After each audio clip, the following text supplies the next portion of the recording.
Good morning बच्चों, आप लोग कैसे हैं? आप लोग बहुत अच्छे होंगे, है ना। कहते हैं कि समय कब बदल जाए किसी को पता नहीं होता है। और आपने देखा होगा जो घड़ी होती है, समय तो बताती है, चलती है बताती है, लेकिन बंद घड़ी भी दिन भर में 2 बार, 24 घंटे में 2 बार समय बताती है ना। तो इसलिए किसी को कमजोर मत समझिए, आप लोग मेहनत करिए, स्ट्रगल करिए, आपको जो है सफलता जरूर मिलेगी। सफलता एक दिन में नहीं मिलती है, लेकिन सफलता एक दिन जरूर मिलती है।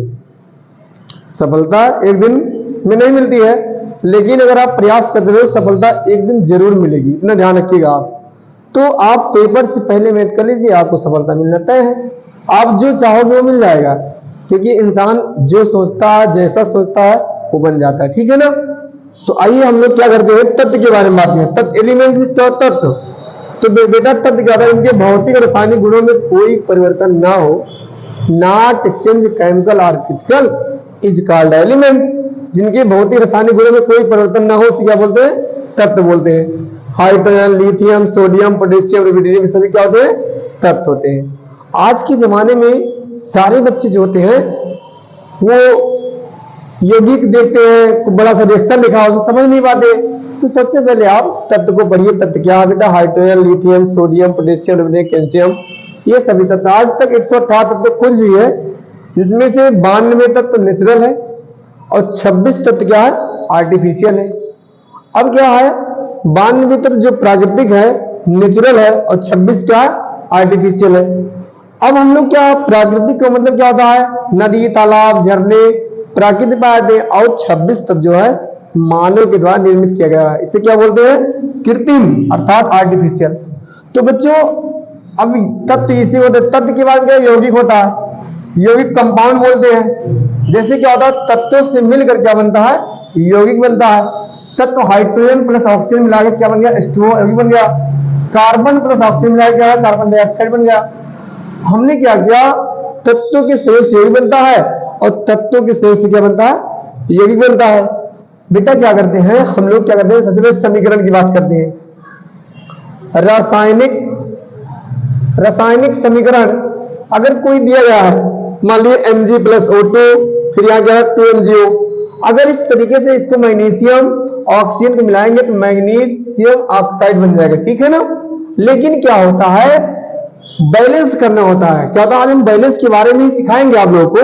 तो क्या है, ये मैग्नीशियम जो है, ऑक्सीजन, मैग्नीशियम के एक अणु है, ऑक्सीजन के कितने अणु है, 2 अणु है। और यहाँ पर जब अभिक्रिया इन दोनों ने किया तो मैग्नीशियम ऑक्साइड बन गया। अब यहाँ पर 2 अणु है मैग्नीशियम ऑक्सीजन के, लेकिन यहाँ पर ऑक्सीजन के 2 अणु तो हैं, लेकिन मैग्नीशियम केवल एक अणु है। तो इसीलिए बेटा अगर बैलेंस नहीं है दोनों तरफ, इसको बोलते हैं LHS, और ये क्या है, RHS है। दोनों तरफ अगर हम देखें तो अगर बैलेंस नहीं है तो ऐसे समीकरण को हम लोग ढांचा समीकरण या फिर कंकाली समीकरण के नाम से जानते हैं। इसको हम लोग क्या बोलते हैं, स्केटर इक्वेशन के नाम से भी जानते हैं, ठीक है ना। अब बेटा हम लोगों ने इसको सीख लिया कि अगर मान लो बैलेंस नहीं है, इसको हम ढांचा समीकरण या कंकाली समीकरण के नाम से बोल सकते हैं, है कि नहीं।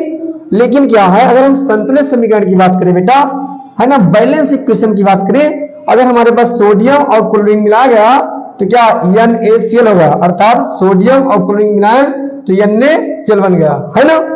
तो यहाँ पर Na एक है, Cl एक है, यहाँ पर क्या NaCl हुआ। ये क्या है, हमारा संतुलित है। मतलब कि ये जो LHS है और RHS है, दोनों तरफ अणुओं की संख्या बराबर है।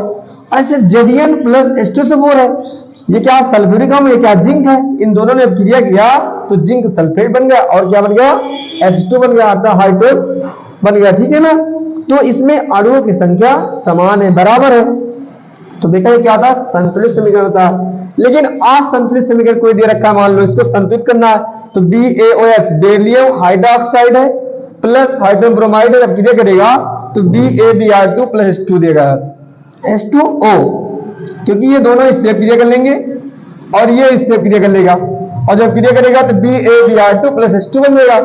ये LHS है, क्या है, RHS है। अब हम लोग क्या है, असंतुलित समीकरण बराबर नहीं है इसलिए क्योंकि Ba यहाँ पर है, एक है, यहाँ एक है, ठीक है, चलिए कोई बात नहीं है।